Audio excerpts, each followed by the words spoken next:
Hey everybody, welcome to the channel. Michael Noland here, and tonight we're going to talk a little bit about the Rolling Stones because the Rolling Stones have been sued. Now they're being sued over their, latest single, Living in a Ghost Town, a song that, by the way, I love. And I think this is going to be one of those cases that isn't going to go away anytime soon.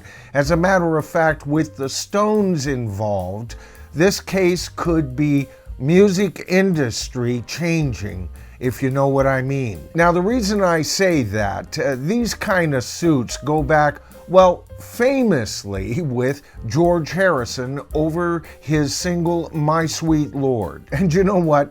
In that case, you almost have to believe that George at least subconsciously wrote that song, being familiar with the original. And there have been many cases over the decades that we've read about. And you know what? We're going to be talking a little bit about copyright. What is copyrightable? What is it about a song that can get you sued? As a songwriter, I'm a little bit familiar with the legalities of all of this. I've never been sued, so if I mess up, it'll be on some small detail.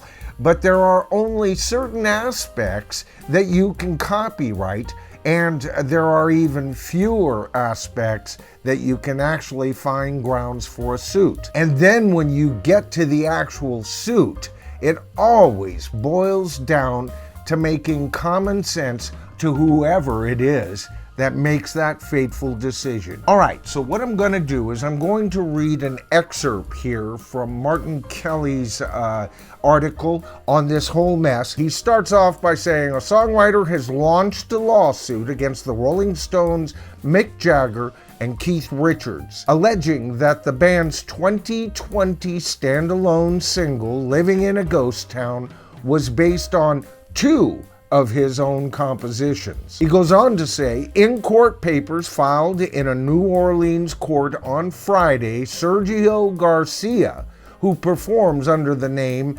Angelslang, said the Stones track was based on So Sorry and Seed of God, which he wrote in 2006 and 2007 respectively. Now this is all based on a Billboard report, and he goes on to say Billboard reported that the lawsuit and Jagger and Richards had misappropriated many of the recognizable and key protected elements from the older songs, adding that those elements included vocal melodies, the chord progressions, the drum beat patterns, the harmonica parts, the electric bass line parts, the tempos, and other key signatures from So Sorry, and the harmonic and chord progression and melody from Seed of Love. Now, Garcia goes on to claim in this article that he had given a demo CD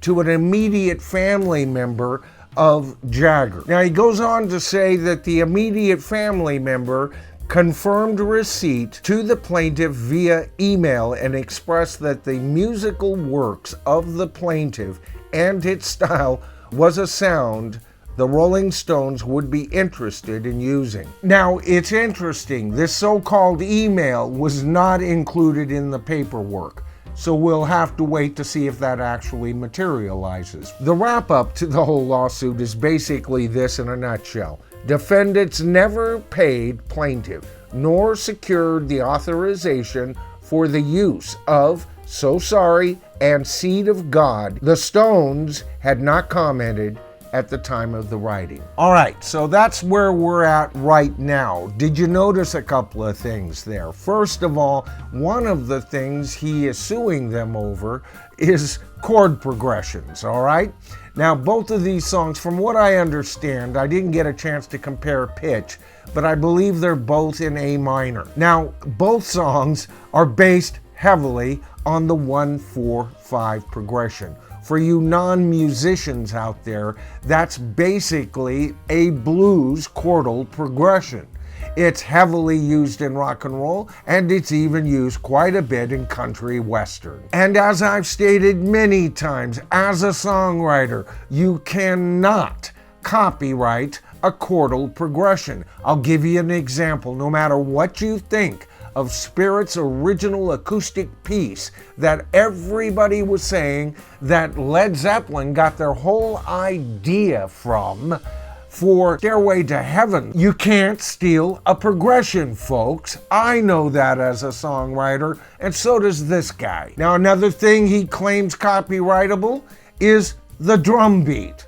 And if you've ever heard this song, tell me if you haven't heard that drum beat at least 1,000 times in rock and roll. And once again, drum beats by themselves, innate, are not copyrightable. And the harmonica parts, listen to both of these cuts and you'll recognize those harmonica parts have been played on even tens of thousands of songs, either based on the blues, country, western, or rock and roll. Nah, this is called a shotgun wedding, folks. You know, you use the shotgun for a wider spread. Oh, and then get this. He's really upset about the tempo of the song. Again, non-copyrightable. That ain't going to hold an ounce of water in this trial. Now, I'm not saying there aren't a whole lot of similarities between these two tracks, nor am I claiming that this guy didn't write the track first, okay? But now we're gonna get into this a little bit closer. First of all, listen to this guy's track. Don't compare it to Living in a Ghost Town. Just listen to this guy's track. It's on YouTube. One of them is anyway. And tell me if this guy isn't directly ripping off the whole Rolling Stones motif all in one song. Now, some of you may be saying, hey, now hold on a minute, Michael. You know what? It's about the melody, man. You're right.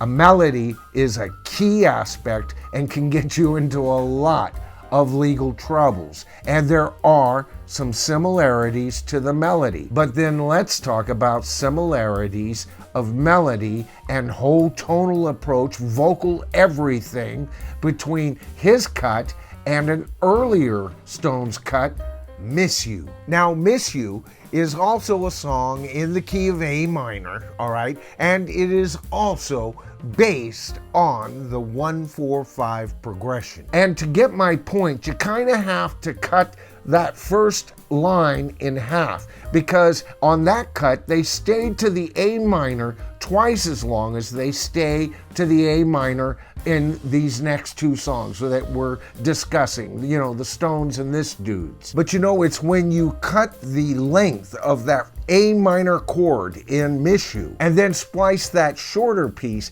in with the rest of the song, you then get an idea that maybe this guy got his idea from the Stones to begin with. It's an old songwriter's trick. You find some famous song with a famous progression, you change a little bit of the progression, and then you try and create another melody around it, a whole other song. Every single developing songwriter has tried that trick more than 1,000 times, I can guarantee you. Now, the other area that you can be sued over are lyrics. This guy's lyrics, they're just so impasse, they speak nothing to me. But the lyrics to Living in a Ghost Town, you know what? I've always wondered why this single didn't scream to the very top of the charts, and I think I've finally figured it out. You see, back in the day when a single would be talking about the evils of war, most of us weren't in war, were we? Some of us were, but the vast majority of Americans and people over in the European countries weren't over in Vietnam. And so we as an audience could place ourselves, what if it was me? And we would buy songs like that. That piqued our interest. But this time around, 2020, we were all in the war, weren't we? And I think the song was too close for us. But man, I've got to tell you, this is one of the Stones' greatest cuts, in my opinion. But to me, it's kind of like Bob Dylan going, if I love you, you love me kind of approach. You know, the Moon and June stuff, I would have hated that guy, but it was what he added lyrically to the music. So as a song-to-song comparison, you know, the complainee and the defendants, I'd say the defendants have a stronger song. Plain and damn simple, folks. All right, so here's where we get to the nitty-gritty. On melody, here's what they say about what is copyrightable about melody. The order and rhythm of the pitches that make up the main melody line of the piece of music is considered the unique work of the composer. Now, this can also extend to unique harmonies that are based on that melody. That's as far as you can go with the harmonies. Lyrics, the collection of words in a song, whether spoken or sung, are also considered the unique work of the lyricist and are protected. Now, when it gets to harmony, it says the harmonies and chord progressions that make up a song are not considered something we can copyright. And you know, that's funny because he goes on to say, if chord progressions and harmonies were copyrightable, 99.9% of all songs would be convicted as being guilty of infringement. Now, what about rhythm? Here, this guy has included that as part of his suit. It says in most cases, now most cases, the sequence of rhythms and groove, okay, of a song cannot be typically copyrighted, just like the chord progressions, rhythms, and grooves are standardly used in every genre somewhere within a song. Now, what about arrangement? What if you have a chord progression here and another chord progression here and a third, and you go 1, 2, 3, 1, 3, 2, and someone else does the same thing? Are they guilty of copyright infringement? No. And you know why? Because it says this: the arrangement or structure of a song is not something we copyright either. Just like rhythms, song structures are used across all genres. Now, it does go on to say that there are exceptions to these rules, but very few. But here's my point, folks. Who, in this case, ripped off who first? And did either one of them do it consciously? Well, for him to prove his case, he's got to come up with an email, and that only gets you to the court steps. As far as what he can prove from track to track, I think it's pretty much as easy to prove he copied "Miss You" or elements, very significant elements of that song as well. All right, folks, you know, if you weren't ready to pull out your hair before this video, I bet you are now. I'm Michael Noland. This is The Bottom Line. By the way, if you enjoyed the video tonight, please don't forget to give it a thumbs up. That's always not only appreciated, but it is essential for the YouTube algorithm to better identify the channel to a larger audience. And by the way, if you haven't subscribed to the channel as of yet, please consider doing so. It is so easy, doesn't take much. All you have to do is hit that subscribe to the tribe button, then tap that top bell icon so that you'll be notified of all my future videos as they come along on rock and roll today, as well as classic rock from yesteryear, and where rock and roll is going eventually. Okay, so as I said, I'm Michael Noland. This is The Bottom Line. Together, guys, we are the tribe, and I'll see you in my next video.